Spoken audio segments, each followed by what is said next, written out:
আমার যে সমস্ত ভাই বোনেরা এসেছে পরীক্ষা দিবেন, আপনাদেরকে এমন কিছু আমল আমি শিখিয়ে দিচ্ছি যে আমলগুলো করলে আপনারা পরীক্ষায় উত্তীর্ণ হওয়ার এবং আপনাদের আশানুরূপ রেজাল্ট হওয়ার সম্ভাবনা অনেক বেশি থাকবে। প্রথমত যে আমলটা করবেন, মানে নামাজটা ঠিক করে ফেলেন, 5 ওয়াক্ত নামাজ পড়তে থাকেন।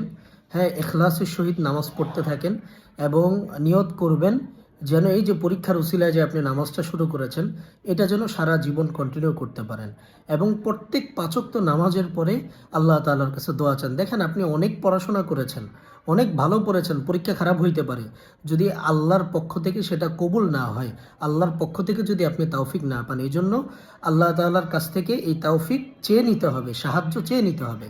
এই জন্য আল্লাহ তাআলার কাছে বেশি বেশি দোয়া পড়তে হবে, দোয়া করতে হবে।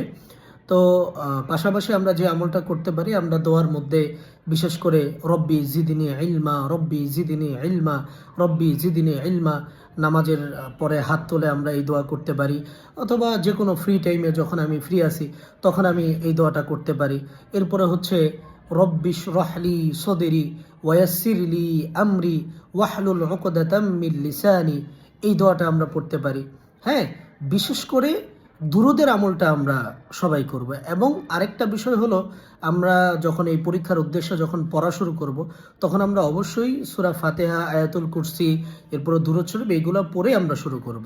এরপরে আমাদের হাতে যখন পরীক্ষার প্রশ্নটা আসবে, প্রশ্নটা আমরা প্রথমেই দেখব না, দুরূদ শরীফ পড়বেন 3 বার। এরপরে রব্বি জিদনি ইলমি, রব্বি জিদনি ইলমা এটা পড়বেন 7 বার। এইভাবে দুরূদ শরীফ 3 বার, রব্বি জিদনি ইলমা 7 বার পড়ার পরে প্রশ্নটা হাতে নেবেন। আশা করি যে প্রশ্নটা আল্লাহ তাআলা আপনার জন্য সহজ করে দিবেন এবং আপনার মাইন্ডে খুব বেশি একটা চাপ পড়বে না ইনশাআল্লাহ। এবং আরেকটা গুরুত্বপূর্ণ বিষয় হলো, আমরা অনেক সময় দেখা গেছে একটা পড়া পড়ে গেছি, কিন্তু পরীক্ষার হলে গিয়ে আমরা সেটা ভুলে গেছি, আমাদের মনে নাই, মনে পড়তেছে না।